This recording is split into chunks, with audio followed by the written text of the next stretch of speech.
दोस्तों नमस्कार। स्वागत है आप सबका आपके अपने खुद के YouTube channel psychology with Sanjay sir पर। देखो दोस्तों, सावन मास का पर्व चल रहा है और सावन मास के इस पर्व के उपलक्ष्य में आज हम एक आपके लिए एक कथा जो है शिव और भगवान भस्मासुर नामक दैत्य की जो कथा है वो आपके सामने आज हम प्रस्तुत कर रहे हैं। देखिए, एक भस्मासुर नाम का एक राक्षस है, राक्षस असुर दैत्य। उस राक्षस ने क्या किया कि भगवान शिव की कठोर आराधना की, कठोर तपस्या की। इतनी लंबी तपस्या के बाद हमारे जो भगवान भोलेनाथ हैं वो उससे प्रसन्न हुए और उसके सामने प्रकट हुए और कहा कि बताओ हे वत्स, मैं तुझसे प्रसन्न हूँ, तू मुझसे क्या मांगना चाहता है। तो भस्मासुर ने कहा कि प्रभु, मेरा नाम तो भस्मासुर है, लेकिन मुझे आप ऐसा वरदान दीजिए कि मैं जिस किसी के भी सर पे हाथ रख दूं वो भस्म हो जाए। भगवान से बहुत भूल है, उन्होंने बिना सोचे समझे कह दिया तथास्तु। अब तथास्तु कहने के बाद जैसे ही भगवान उसको वरदान मिला, क्योंकि आप जानते हैं कि दैत्यों की जो प्रकृति है वो क्या है कि जो भी कोई ताकत उनको मिली, जो भी कोई दैवीय शक्ति उनको मिली, वो उसका हमेशा क्या करते थे, दुरुपयोग करते थे। यही कारण है कि उनका विनाश भी हुआ।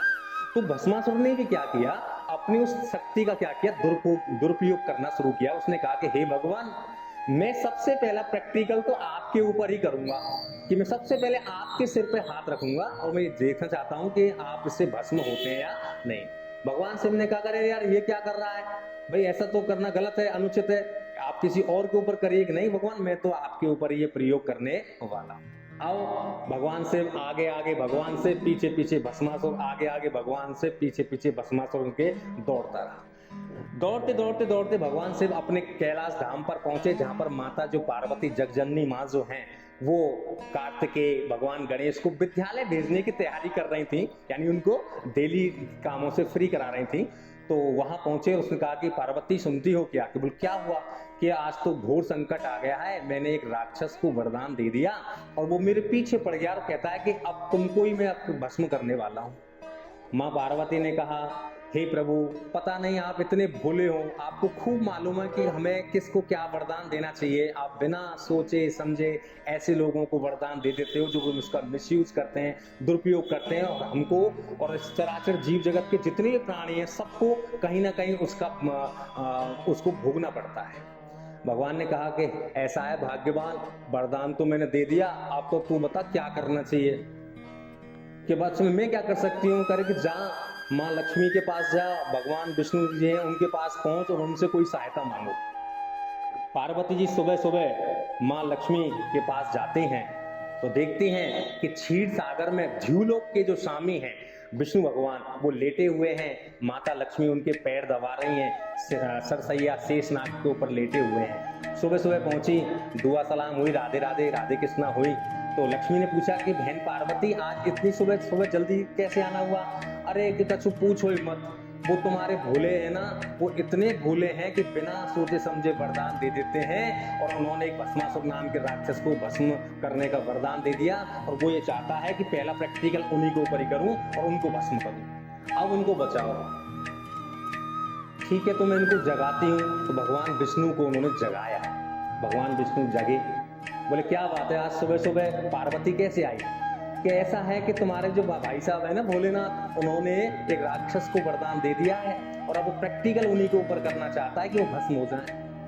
कि पता नहीं इतनी क्यों पी लेते हैं भांग, जब इनको पता नहीं रहता और मुझे सब कुछ संभालना पड़ता है। तो लक्ष्मी माँ ने कहा कि ऐसा है प्रभु, पार्वती आई है, मेरी तो खास सहेली है, आपको तो मेरी लाज रखनी है और बात रखनी है, कैसे भी इनको बचाओ। बोलो ठीक है भाई, करना पड़ेगा।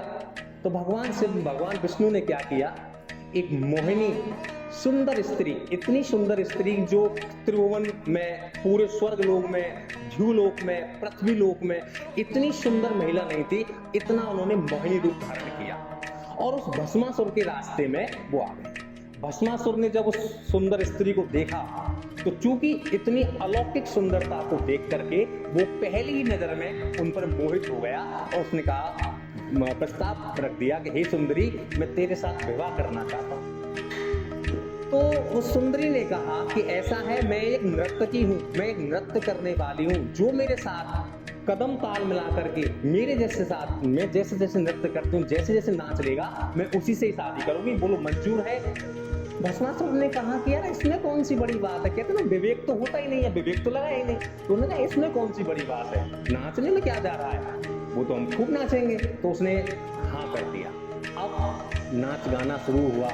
माँ शारदे वीणा वादन करते हुए संगीत बजा रहे हैं, भगवान विष्णु नर्तकी के रूप में मोहिनी अदाओं में नृत्य कर रहे हैं, और भस्मासुर भी मंत्र मोहित होकर के, मंत्र मुग्ध होकर के, और उनके साथ जैसे जैसे वो स्टेप कर रहे थे वैसे वैसे वो नाचने लगे। धीरे धीरे क्या हुआ, उस नर्तकी ने जैसे जैसे जैसे जैसे जैसे जैसे धीरे धीरे धीरे धीरे धीरे धीरे वो अपना जो हाथ है वो किसी स्टेप में अपने सिर पर लेकर के आती है। भस्मासुर को तो विवेक था ही नहीं, वो तो इतना ज्यादा मोहित हो गया तो उसको होश ही नहीं रहा कि मैं क्या कर रहा हूं, और उसने अपना हाथ स्वयं अपने सर पर रख लिया। अब देखिए वरदान तो था ही कि जिसके हाथ पर भी रख दूं वो भस्म हो जाए, तो इसी के साथ जो भस्मासुर है वो क्या हो गया, भस्म हो गया।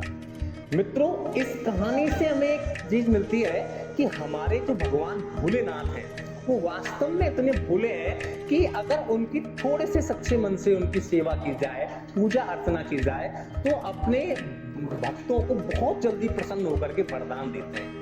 आपने सुना होगा कि किसी देवी देवता को कोई मिष्ठान पसंद है, किसी देवी देवता को कोई प्रसादी पसंद है। हमारे भगवान सिर्फ एक ऐसे देव हैं, देवादिदेव हैं कि जिनको इस संसार में जिन चीजों को कोई पसंद नहीं करता वो हमारे भगवान शिव को पसंद है। आप देखिए आकोटा, धतूरा, भांग, इस तरह की चीजें, कांटेदार फल, वो हमारे भगवान शिव को पसंद है। यानी हमारे भगवान शिव जो है वो भाव के भूखे हैं, किसी प्रकार के दिखावे के नहीं। दोस्तों, ये कहानी अगर आपको पसंद आए तो इसको लोगों को शेयर करिएगा, और हम सब ये चाहते हैं कि इस सकल विश्व में पुनः से जो ग्लोबलाइजेशन की आवश्यकता है, वैश्वीकरण की आवश्यकता है, वो दोबारा से स्थापित हो। कलयुग के इस युग में वापस से सतयुग आए। हम सभी, चाहे हम किसी भी धर्म के हों, किसी भी जाति के हों, किसी भी पाते के हों, हम सभी का एक दूसरे का आदर करें, एक दूसरे का सम्मान करें। सभी की जो धार्मिक भावना है उनका हम सब लोग सम्मान करते हैं, ताकि जो हमारा ये भारत देश है वापस से जगत गुरु बने। वापस से जगत गुरु तो है ही, लेकिन ये इसका जो नाम है वो बरकरार रहे। कहते हैं कि अभी 15 अगस्त भी आने वाला है कि जब जीरो दिया मेरे भारत ने, दुनिया को तब गिनती आई। तारों की भाषा भारत ने दुनिया को पहले सिखलाई। देता न दशमलव भारत तो यूं चांद पे जाना मुश्किल था। धरती और चांद की दूरी का अंदाजा लगाना मुश्किल था। सभ्यता जहां पहले आई, पहले जन्मी है जहां पे कला। अपना भारत वो भारत है जिसके पीछे संसार चला। संसार चला यूं आगे बढ़ा, यूं आगे बढ़ा, बढ़ता ही गया, बढ़ता ही गया। भगवान करे ये और बड़े, बढ़ता ही रहे और फूले फले। ठीक है दोस्तों, प्रेम से बोलो जय माता दा, जय माता दी, जय भोलेनाथ, राधे राधे, वंदे मातरम, जय हिंद, जय भारत।